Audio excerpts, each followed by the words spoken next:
We have a lot of breaking news headlines, top stories, and of course, live events to share with you this Sunday morning. But we do begin our newscast with the very latest. We are following breaking news as it relates to conflict in the Middle East. According to our content partners over at the Associated Press, the Middle East is bracing for a potential flare-up in violence this morning after Israeli authorities said a rocket from Lebanon hit a soccer field in the Israeli-controlled Golan Heights. We're told 12 children and teens were killed in what the military says was the deadliest attack on civilians since October 7th.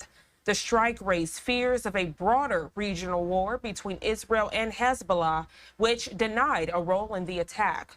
Well, overnight, the Israeli military said they hit a number of targets inside Lebanon, though the intensity of the strikes was similar to months of cross-border fighting between Israel and Hezbollah. Joining us live this morning for this breaking news alert is national security expert with the University of New Haven, Ken Gray. Ken, good morning to you. Always a pleasure speaking with you here on Live Now from Fox. Good morning, Janae. Glad to be with you. Glad to have you. So a lot to break down. If you could recap the recent events and put it into perspective for the viewers, please. Sure. So Hezbollah launched a rocket that landed in the Golan Heights on a football field, soccer field, that ended up killing 12 children there on the field. This attack was against primarily Druze City, and the Israelis have condemned this attack as having crossed the line and that they will pay a heavy price. Now, Israel and Hezbollah have been exchanging ordnance across the border throughout this time since October 7th.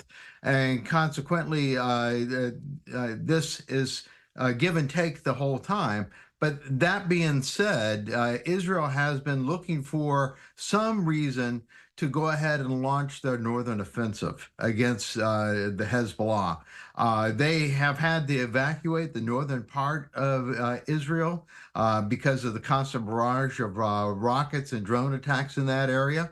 And they have promised to be able to retake that area and make it secure for Israelis to return to their homes.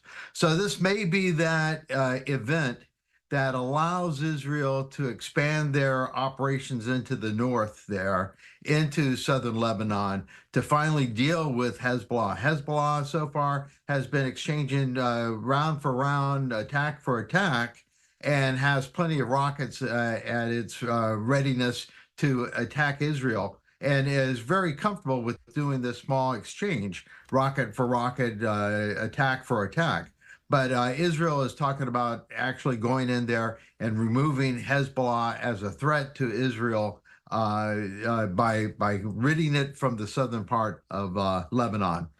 Ken, thank you so much for that detailed recap. So as you can imagine, many questions this morning surrounding this latest strike. And the first one many people have is why? Why would a soccer field with children be attacked? So I don't think it was necessarily a rocket aimed for that specific soccer field.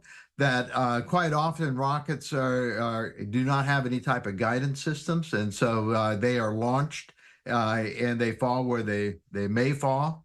And so in this particular case, this launch was on the Golan Heights, but it was not necessarily specifically aimed for that soccer field. And so it's most of them fall in areas that are unoccupied. In this particular case, it landed on a soccer field where there were children playing on there.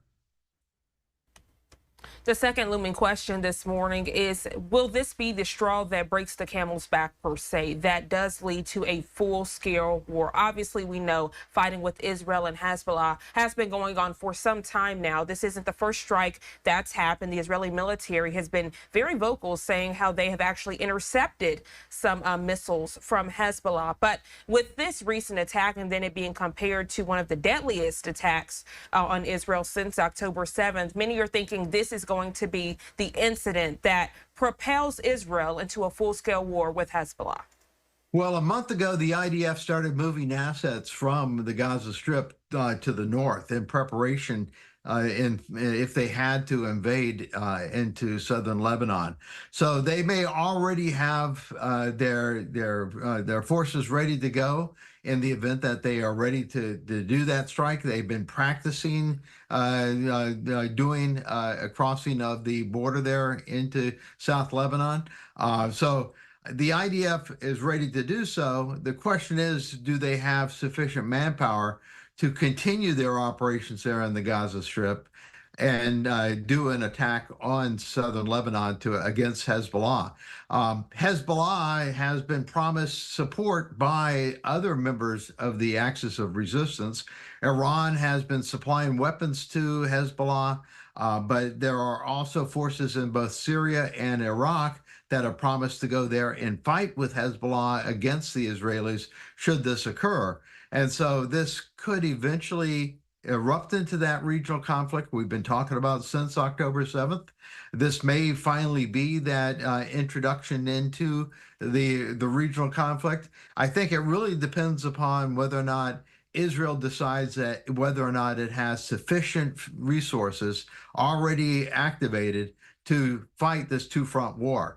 Now, things in the Gaza Strip have been heating up. There's been a lot of fighting going on in the Gaza Strip, all across the Gaza Strip. Israel seems to have come up with a new strategy. They have forces fighting in Rafah. They have forces that are trying to maintain that corridor, keep the corridor open, and they have been fighting in both Khan Yunis and up in Gaza City. Consequently, the IDF may not have sufficient forces to be able to continue to fight in the Gaza Strip at the level that they are doing so now and start a new front there on the northern border into South Lebanon. Great point you're making, because if we look back in recent days, knowing that the Israeli Prime Minister Benjamin Netanyahu was here in the U.S. Speaking to Congress, also speaking to President Biden and former President Trump, also VP Kamala Harris, we can't forget about that statement. If more aid was supplied quickly, then they could end the war more quickly. That was literally what he said. So great point you're making there. But as we look at manpower, Ken, I also want to take a look at the weapons and the ammunition that's being used. There are some talk circulating this morning that one side in the Middle East actually has new weapons that will now be used. Yes. So Hezbollah apparently is claiming that they have electromagnetic weapons that are supplied by Iran, and that these particular weapons, they're not nuclear, so it's not an electromagnetic pulse, but it's something similar to that, but much more localized, that when it strikes an area, it will destroy the electronics within that area. So you could use this against something like a power station. You could use this against a radar complex and knock that system out. And the range is unknown. This has not been used on the battlefield yet. So they're making this claim of having this weapon. They have yet to use this weapon, so we don't know the effectiveness of that weapon. But nonetheless, they are claiming to have that. And if they introduce this new weapon onto the battlefield, this may be a game changer. And as you were explaining that, I'm sure many of the viewers are concerned, could this weapon have any nuclear capabilities? Yeah, so electromagnetic pulse is where you explode a nuclear weapon at a somewhat high altitude, and that it will create an electromagnetic pulse that will go out and knock out all electronic components within sight. And so you do it high enough to where the footprint is very large below it. This is not that kind of weapon. Instead, this is a much more localized weapon. The footprint is much smaller, and it's non-nuclear. But again, we have not seen it being used yet, so we don't really know the full effectiveness of it, or even if it is effective. But Hezbollah has been claiming that they have it. We will see if they bring it into play against the IDF. Well, Ken, it just further shows the many conflicts going on in the Middle East. Many people were focused solely on Israel and Hamas, hoping for a ceasefire there. And then, of course, as we hone in and focus in on that front, that's when another organization pops up and tries to take advantage of that. So we definitely see that in full play on this Sunday morning. Ken, always a pleasure. Thank you so much for taking out the time of your busy schedule to join us for this breaking news alert. Before we let you go, anything else you'd like to add on this breaking news front? So the U.S. has attacked both the unmanned surface vessels and drones from the Houthis. They took out 6 drones and they that were still on the ground, and they took out 3 unmanned surface vessels that were out at sea. And so the Houthis continue to be a problem. They continue to be a problem for the Red Sea, and the U.S. is trying to take out their weapon systems. Ken, always a pleasure. Thank you so much again, and we'll definitely be keeping our eyes on that. I hope you enjoy the rest of your day. Thank you. And as we further discuss this breaking news alert this morning, getting this tag board tweet in, or commonly now known as X, my producer Julianne getting that in briefly as we want to further break out this breaking news alert. The Prime Minister of Israel putting out Prime Minister Benjamin Netanyahu's plane has landed in Israel. The Prime Minister is now en route to an area for security assessment and security cabinet discussion. So this just lets you know that the Israeli Prime Minister Benjamin Netanyahu is fully aware of what's been happening out in the Middle East, and now he will be speaking to security cabinet and also other officials in that area to try to come up with some type of game plan. And what many are hoping in the area, they hope he comes up with a resolution.